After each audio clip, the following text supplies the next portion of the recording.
Welcome to the BumbleKast, everyone. I'm your host, Ian Flynn, the Bumble King, and joining me as always is the shape-shifting master of evil, Kyle Kraus. Gotta go back. Back to the past. Samurai Kyle. What's up, Ian? How you doing? I'm doing all right, sir. How are you? Hanging in there. What's going on? Anything special? Anything fun? Well, we announced our big push with all things BumbleKast related. BumbleKast Gaming Live now runs every Friday, strictly for patrons. We have seen a small uptick in the number of patrons, including one very special guest we're going to get to in just a minute.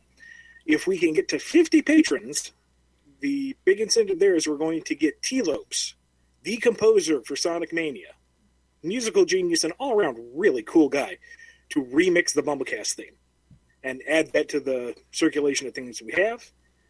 We've got a number of other incentives that we'll be doing on the Patreon. So it's been a very BumbleKasty week. Yes. We're trying. How about you? What are you doing?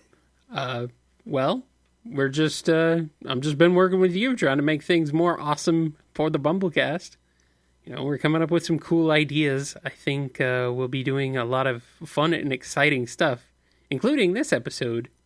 So, because this is a bit of a special episode, and not just because it's number 42, which is a milestone in and of itself, because that means this episode is the answer to life, the universe, and everything. Exactly. Yes, but even still, we've got some cool stuff going on. One of the cool things we have going on every single episode is, of course, the BumbleRaffle, wherein somebody gets to win a free signed comic from me. If you're a patron over at patreon.com/BumbleKast, you are automatically entered into every single drawing. Otherwise, just email us at BumbleKast@yahoo.com, and you enter in every single episode, and you get put in for the same draw as everybody else. So this episode's winner is...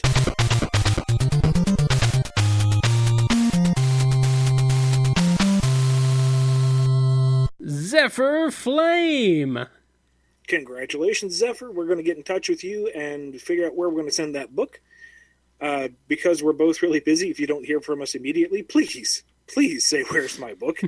Because we've had a couple of people fall through the cracks that way. So we want you to get your prize because we really appreciate your patronage and listening to the show and just want to make you happy. Yes. Zephyr is one of the true Patreon OGs, I think. Oh, yeah. Been around forever. He's been around for quite a while. So thank you very much for your support, dude. Hope you enjoy the book. Speaking of patrons, one of our newest is joining us today. Everyone give a big hand and welcome to Chauvel.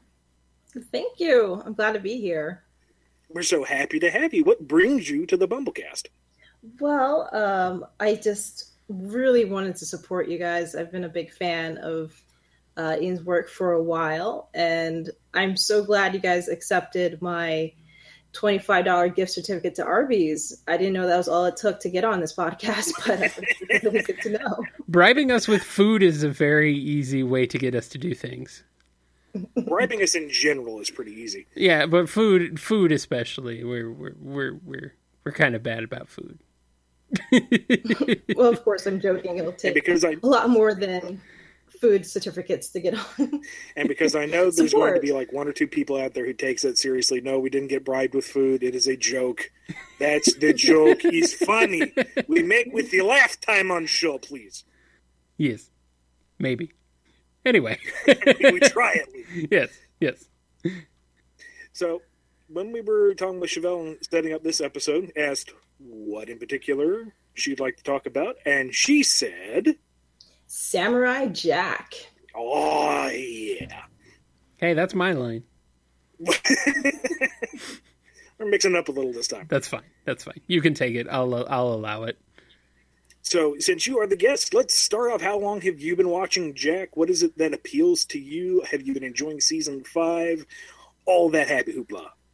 I'm a fan since it aired back on Cartoon Network for the very first time.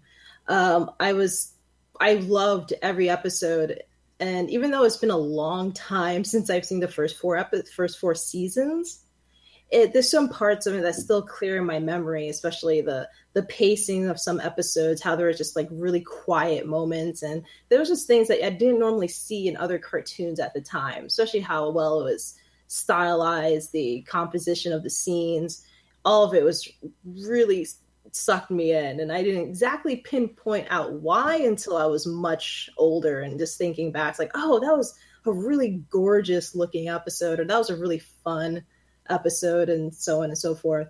Season 5 has been just amazing. I was a little uneasy when I heard it was coming back. I just thought, say, we're going to make this a little darker, but not so much. I was just like, okay, I know it's going to be on Toonami, Adult Swim, but I hope they won't go too far across the line of what they can do and not do. But so far, I say it's pretty much blown me out the water, especially those first 3 episodes. So what do you guys think? Kyle? I really enjoyed it. I didn't really come to Samurai Jack until quite a bit after the show had aired originally, but I did catch up with it on Netflix a couple of years ago. So I definitely enjoyed it, and I really enjoyed this show's style.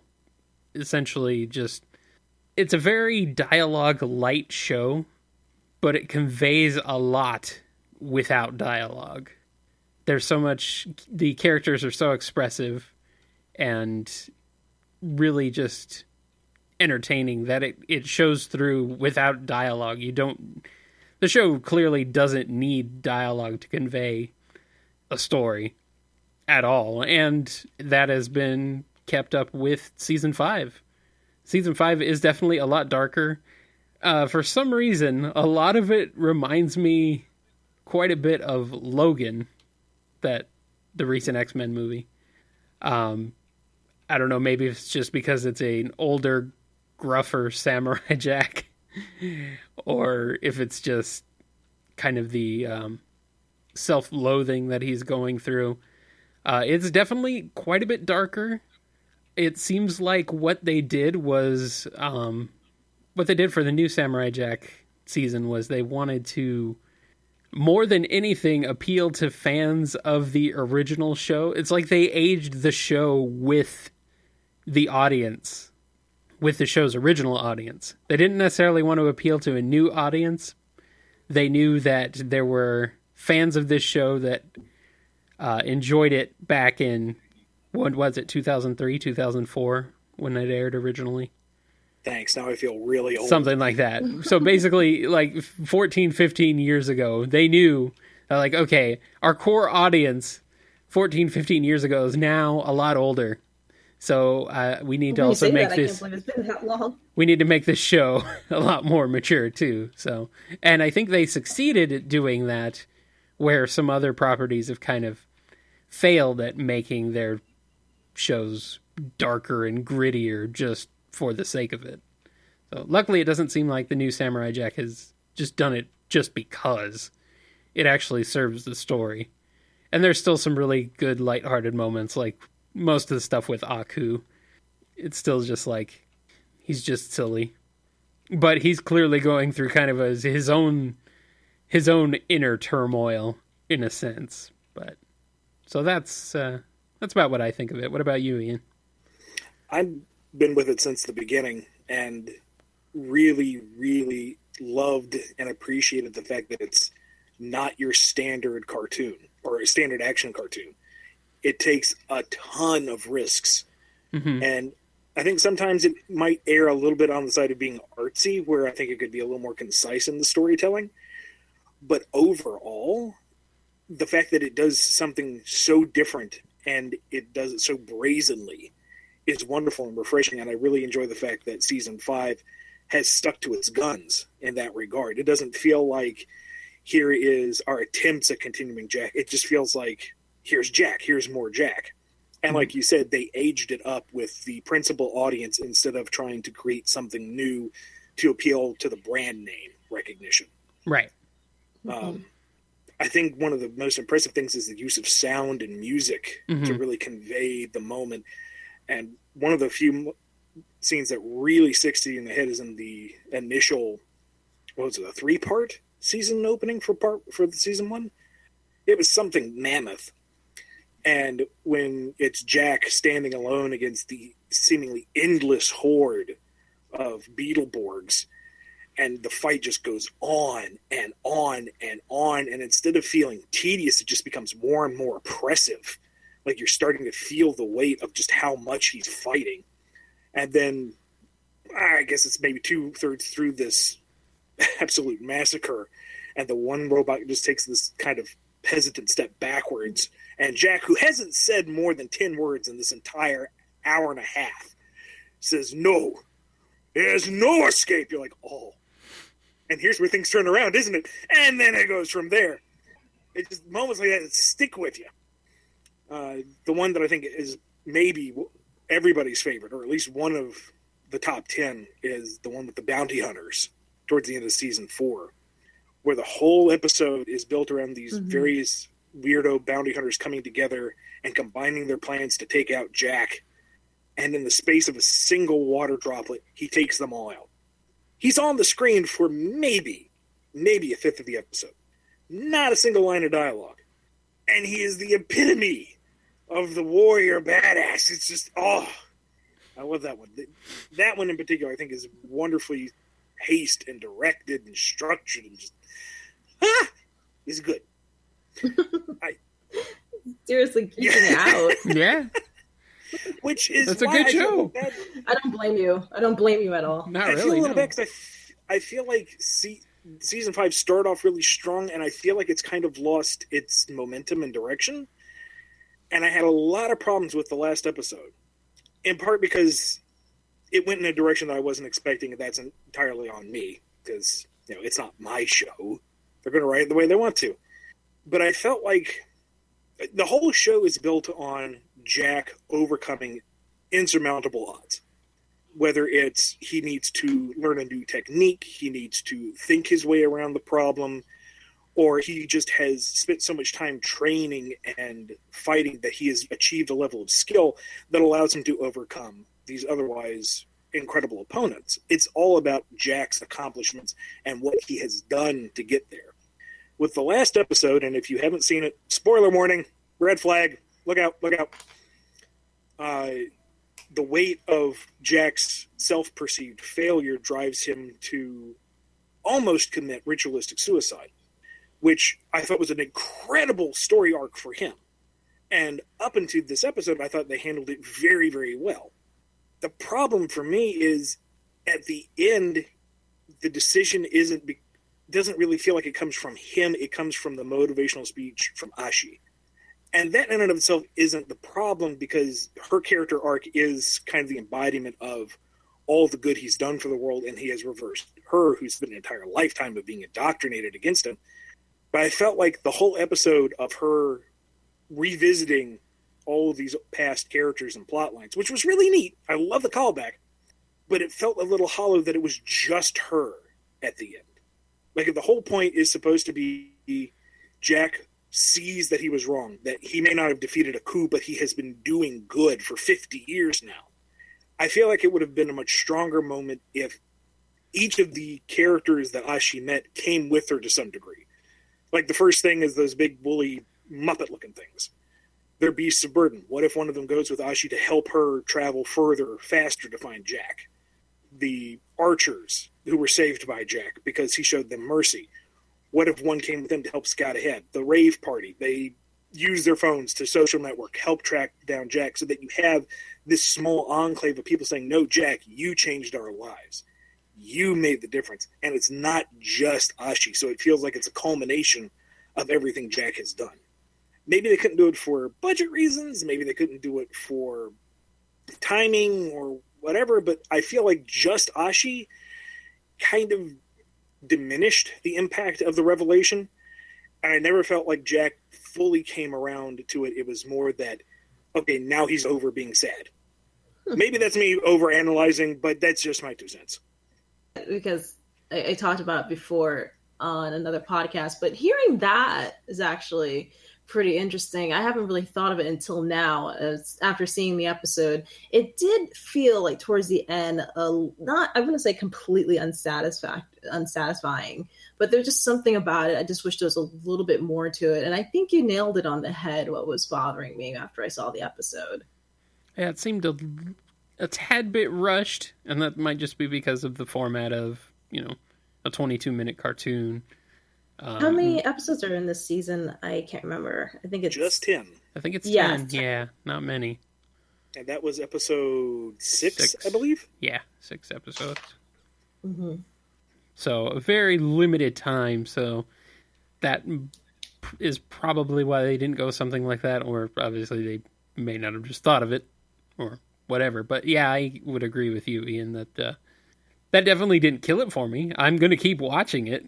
Oh, sure, absolutely. Yeah, definitely doesn't ruin the show or anything, but it's one of those things where, they could have done that, could have approached that a little bit differently, maybe a little bit better. That, and I was a little disappointed with the revelation of what the mysterious samurai was. Because, you have this phantom being in the background, and you can't tell, is it part of Jack's hallucinations? Is it a memory of someone who bested him in the past, and that's why he lost his sword? What's his deal? And he was just kind of there to be the thing to fight at the very end. Yeah, that was a bit of a letdown. Yeah, I was actually leaning towards it being a figment of Jack's imagination. That's kind of what I thought it would be too. Yeah, like the guilt, the everything just weighing on him, and just manifested until this sort of dark looming figure that was always following him. But at the end of the episode, turns out, Ashi could actually see it, and they had a little scuffle. So I was like, oh, okay, so that's what it is. Now, if I'm going to go full on obnoxious fan theory revisionist here, I would have forgiven it being an actual entity if it was kind of like the manifestation of all that Jack has repressed and run from over the past 50 years. If during the fight the helmet gets knocked off and it was the other Jack that we saw in the previous episodes, the one that was discouraging him and urging him to end his own life, just to bring that full circle, so that when Jack struck him down, it would be him finally putting those worries to rest. Cool. Yeah, like fighting his own internal monologue. Just connect those 2 little dots for me, please, please, please. But yeah, what it is adore what they've done with Aku this season. Oh yes, he's still that goofy, like Kyle said, but he's really creepy too, especially at the end of the sequence when he's with his own personal therapist, and they're both looking straight at the camera, and that oppressive chord starts to build, and it's just, you are unsettling, and I love it. I was really worried that because of the darker tone of the season, over the story, I thought that when Aku returns, he was going to be going to take him a little bit more seriously, like he's a little darker and scarier. And to start it off, they have him talking to himself.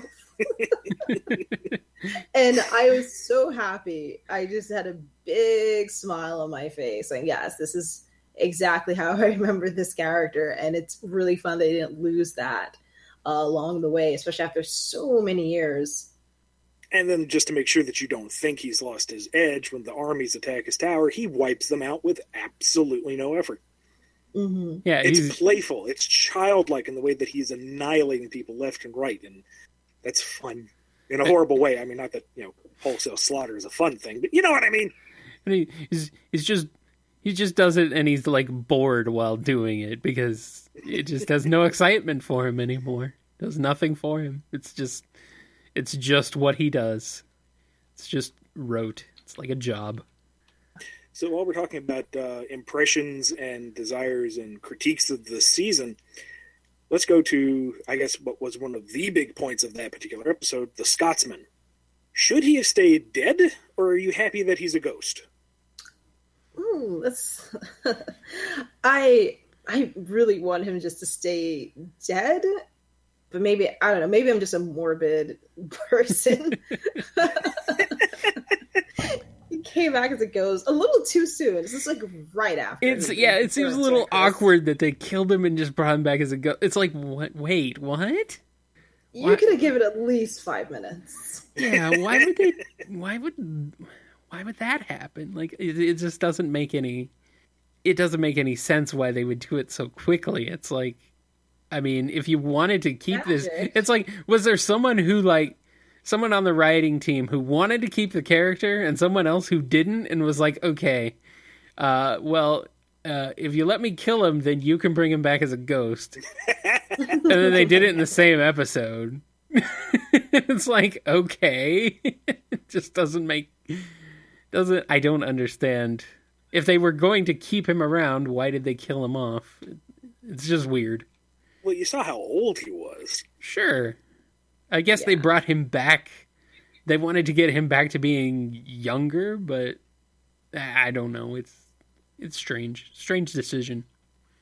I mean, I adore the Scotsman. I love how absolutely over the top, ridiculous, stupid, offensive he is. Yeah. But I would have been happy if he had died and stayed dead, because I felt that was the perfect way to go out. He leads an entire army. He has sired a literal army of Scottish Amazons. And his last few minutes are just talking smack to Aku without flinching. And then he gets taken out by the biggest of bads. I would have been perfectly fine with that. Yeah, more than happy with that result, too. It's one heck of a way to go out, too. So, I mean, that's a big moment. I don't know why they just kind of immediately shattered it. But, oh well. Maybe they'll do something interesting with him in these last 4 episodes. He'll come back around. We'll see. And it seems like he's going to be gathering an army for Jack to join. So, I would love to have a little exchange between him and Jack. And, look at you, you haven't aged a day. Yes, but you're dead. I know, and I look better than you. Ha ha ha ha. You might have just quoted the dialogue before the episode even actually happened. You might have done it, Ian. You might want to submit your resume to them and say, "Hey, I can write this. I've already written this. See." We'll see how it goes. Yes.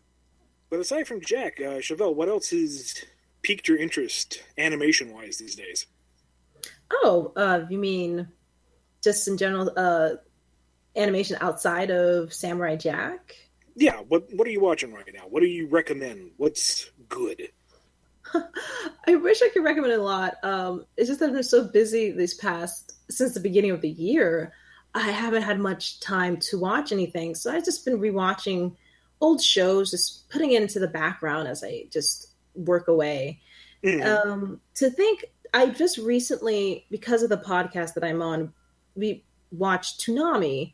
So I'm just watching shows on Toonami, like the entire block, sometimes if I'm not going out till 3. So anything that's on that block, I've been watching, good or bad. So we have Samurai Jack, there's Dragon Ball Super, there's Kai. I think now there's Tokyo Ghoul. So I just absorb a little bit of everything now. I wish I was watching newer shows or newer animes that could be kind of interesting. But yeah, anything that's on the Toonami block, I've been watching. Okay. I would recommend, if you get the chance, to track down Wakfu. It's a French cartoon based off of MMO. And I've heard of it before. I never watched it, though. Not to be too much of a purist, but I would say get the English subtitles, because I've heard nothing but mixed reviews at best. I heard of it. I heard of how bad the English dub was, actually. That's how I heard of the show for the first time. But be sure to watch the subtitled version. The amount of creativity in the show is absolutely astounding.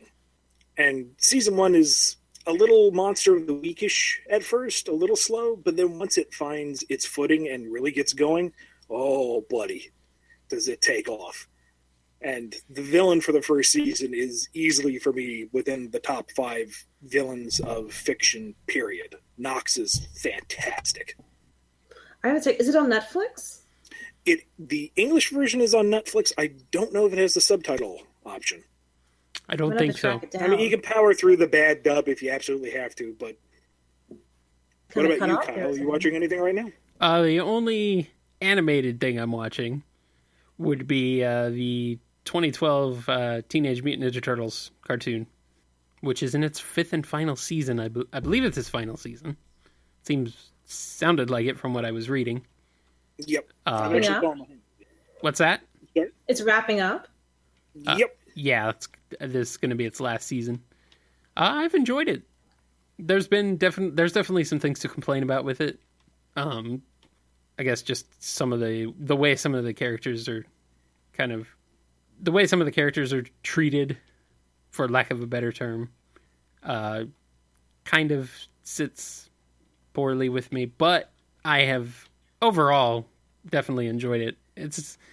It's a show that I want to do a whole BumbleKast about it at some point, which I think we've talked about before, Ian. So we could talk about it. We could definitely spend a whole show talking about it, but it is. I need to get caught up on the current season, but yeah, we'll get that done. The new season is actually pretty cool. It's they kind of rebranded it a little bit, changed it to Tales of the Teenage Mutant Ninja Turtles, more in the style of the like the self-contained stories that the Tales of the Teenage Mutant Ninja Turtles comics had.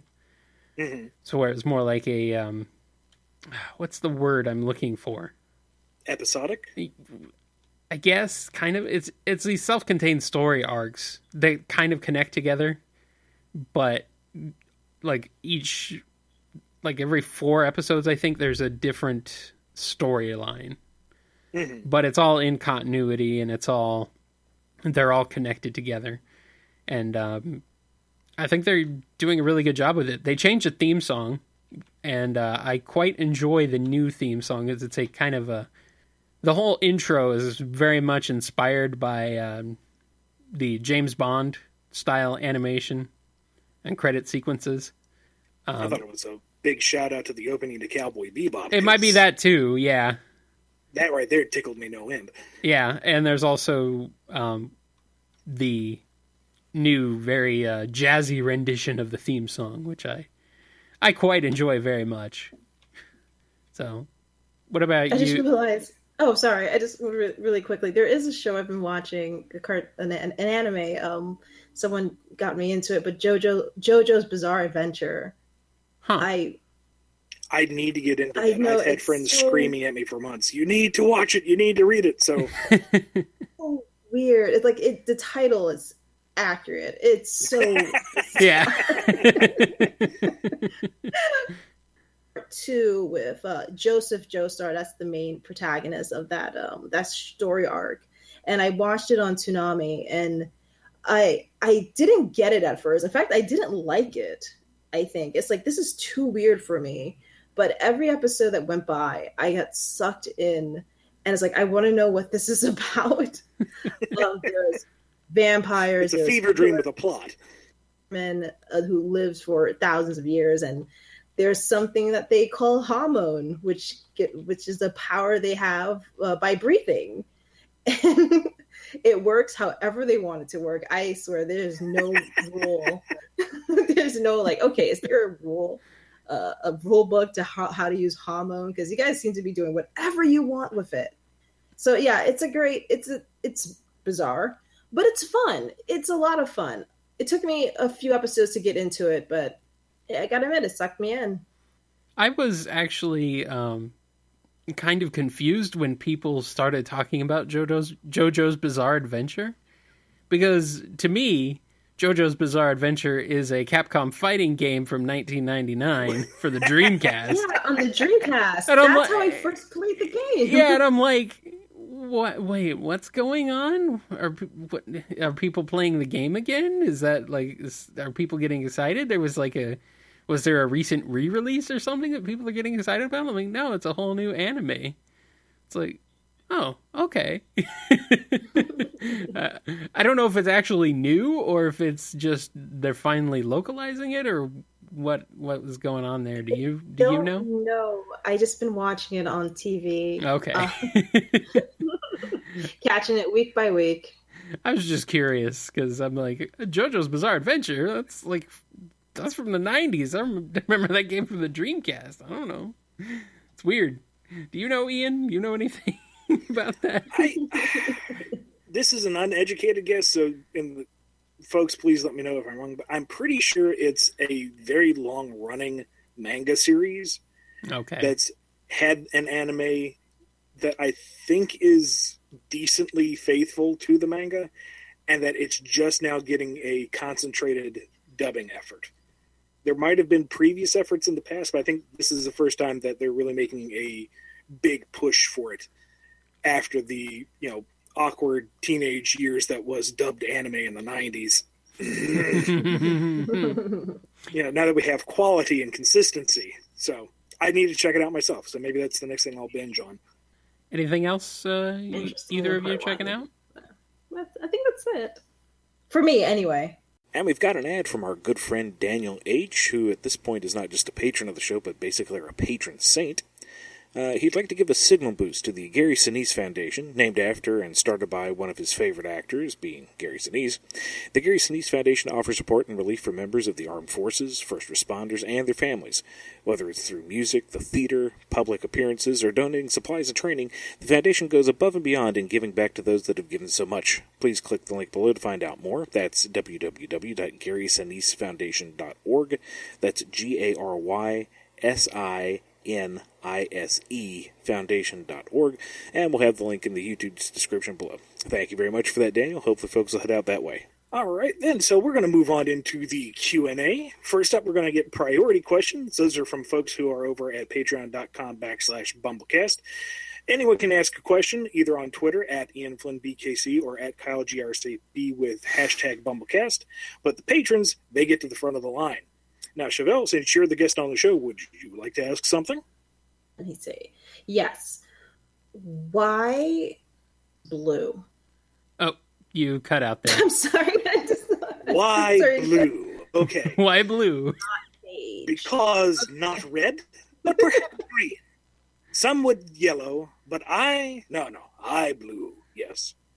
I was, it's for almost 4 days. I was thinking, like, what could be a question I can ask? I couldn't think of anything. I just wanted to support you guys, come in the show, and have some fun. I guess this is a simple, very, very simple question. I don't know if you've been asked this before, but when you write a long-going story arc, I always curious about the process of that, because I'm thinking of writing my own little story, but I was thinking of having subplots here and there, so it doesn't seem like there's just one continuous, I guess, boring action after another. And I was wondering, how do you handle something that's fairly large, let's say for a graphic novel or something, or it's a continuous story? Like, how do you handle long arcs? Like, this is going to last 12 issues or for a whole year or something like that. There's no tried and true way to do it, but the way I would approach it is first step back and look at the main plot line that you're plotting out here and see where you're going with it. This is where you start, this is where you end, and this is what you want to accomplish in the middle. And how is it that the characters arrive to those points? So that it isn't your plot dragging them from point A to point B to point C, but how is it that they make their decisions that bring them towards that end goal? Once you have that generally mapped out, and for me, I'm more of a visual person, so I like to draw like timelines and diagrams, and looks like some crazy conspiracist board with all these lines going everywhere. But with the subplots that you want to do, see, where do those organically grow out of the main plot line? What character is involved, and how does it fold back into the main plot line? Because what might be an interesting vignette that you want to touch upon may not necessarily fit where you think it's going to. So if you have that visual timeline and see where everything fits together, you can see, maybe I need to move this over here. Maybe this would serve better as a flashback. Maybe I just need to cut it all together, and that hurts. Oh, it hurts every time. Sting never goes away. And also look at what your page count is, because that will limit what you can do very, very quickly. And you want to make sure that you're telling as much information per page as you can without it becoming just a book that happens to have doodles on the sides. So I would say if you're approaching a long-form narrative, go at it with a more structural outset. Don't think of it as, this is how I'm writing it. Think of it as how I'm building it, how I'm, putting the Lego pieces together. And then see where your subplots might fit in or grow out from there. Okay. If that makes any sense at all. That makes sense, Jesse. Okay, good. Kyle, do we have other priority Q&A? Yes, sir, we do. Let's go ahead and get into some of them. This first one comes from Chris A.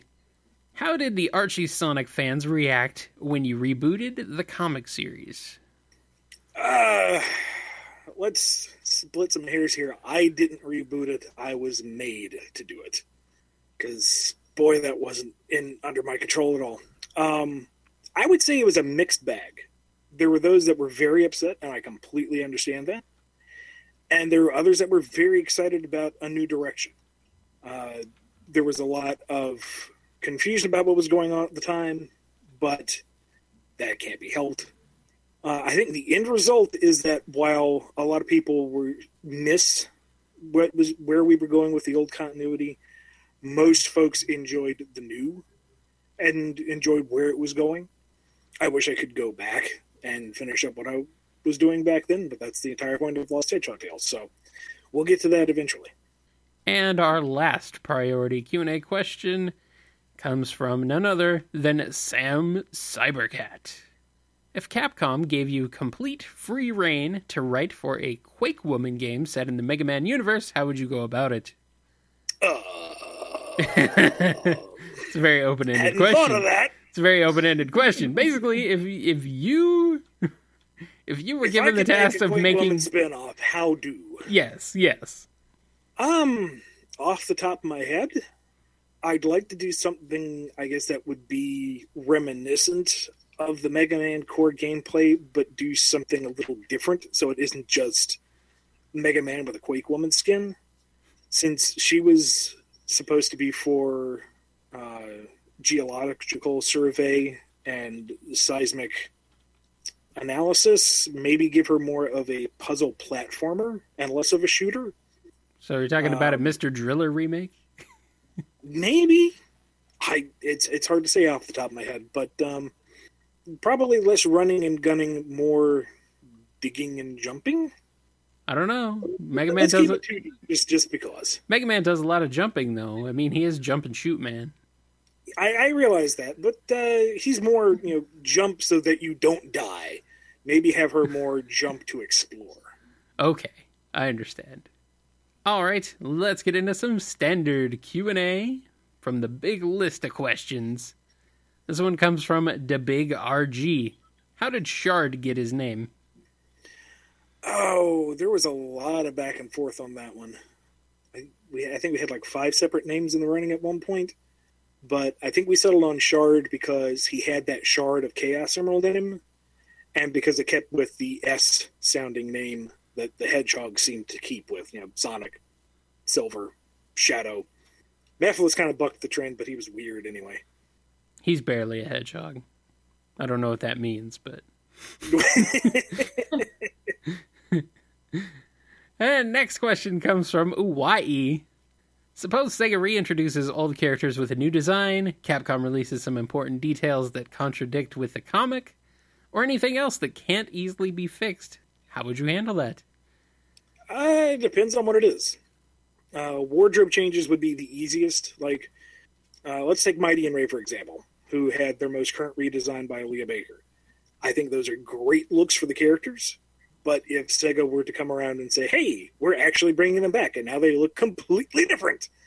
If it was just a change of clothes, then it's like, okay, they changed their clothes.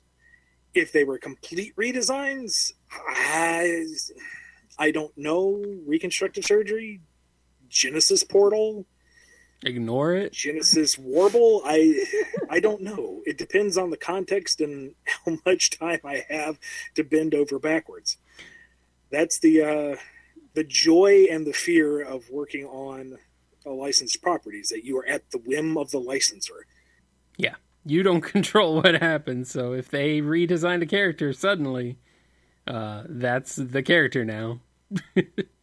You could just ignore it. I say if they actually do redesign a character, it should do an Iron Man 2 and just introduce him as if nothing has changed. It's perfect. That's what they always do. Mighty, you're green. That's right. I'm here. Just get over it. Pretty much. And our last question comes from Bucelarian Theme. We will see more stories featuring a singular character focused. One problem I have with the book as of late is that there are too many players at one time. I try to find a balance between more central character focus and ensemble focus. One of the things I run into a lot is if I do a story and one character isn't mentioned or doesn't show up or doesn't have the appropriate amount of screen time as decided by somebody, I get an earful. And with a cast as big as the Freedom Fighters is, it's really hard to find room for everybody. So I do want to find moments where we can focus on one or two at a time and really build on them, because when you have the big ensemble pieces, you miss a lot of the nuance. So it's something I'd like to do. Whether or not I get to do it, that's another question. Yes. And that's going to do it for the Q&A for this episode. Have anything else we need to touch on before we shout out to our patrons? Before we get to that, Chauvel, is there anything you'd like to plug? Anyone you'd like to promote? Anything that you've got going on that you want to let people know about? Absolutely. Do you mind if I plug my Twitter and the podcast that I'm on? Yes. Please, go for it. Do it. So I have a Twitter account. You can find me at @schauvel. It's SCHAUVEL, and that's at Twitter. As for the podcast I'm on actually on a podcast called Podnami, where we watch the entire block, and as soon as it ends, we start our podcast. Of course, that's recorded and put it up on a Tuesday, but it's Podnami at Libsyn. That's Podnami at Libsyn. That's LIBSYN.com. So I hope you guys listen and enjoy our shows as we're half awake doing the entire block. It's a perfect time to record our podcast. If you're looking for anything else done by me, head over to bumbleking.com or on Twitter at IanFlynnBKC. And you can find what I'm doing on Twitter at KyleJCRB, or head on over to kngi.org, where you can find archived episodes of this podcast and many others, including my other show, Game Fuel, which will be having its final episode. We'll have just had its final episode this past weekend. But don't worry, I'm not going anywhere. I'll still be on 8bitx.com every Saturday at 7 p.m. Eastern Time. So don't worry, you'll just have to tune in to see what's up, to see what's going on, because there's some stuff going on, but don't worry, it's good stuff. Intriguing. Yes. We're going to wrap up the show with a big shout out to all the patrons who make this show possible. You guys are absolutely phenomenal. Thank you to Daniel H., Zephyr Flame, congratulations again. Chauvel, Chris A., Demo, Duas Dizdin, John B., Sam Cybercat, Deus Miles, Mike B., Fancy Fool, Connell T., Samuel B., Justin G., Jennifer R., Andrew F., Frobman, Candy, for now, John M., Yeshivarovich 9X, Alex P., and James K. You guys are phenomenal. Yes. Especially Chauvel. Especially Chauvel. Yes. Thank you so much for joining us for this show. It's a lot of fun. You might have cut out there, actually. Oh, I said thank you. I had a lot of fun. So glad you did. This is going to wrap it up for BumbleKast episode 42. We'll see you this Friday for BumbleKast Gaming Live for all our patrons, every other Monday for BumbleKast Gaming episodes, and BumbleKast regular every other Monday. Have a good night, everybody!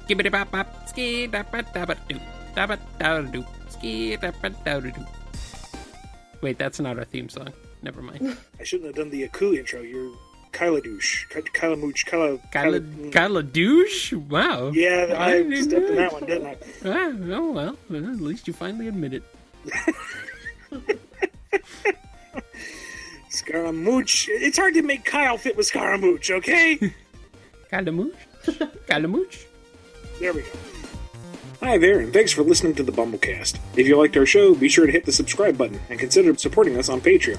We have some great rewards as well as big plans on how to make the show even better. Also, rate and review our show on iTunes. It gets more folks listening and helps us out, so we definitely appreciate it.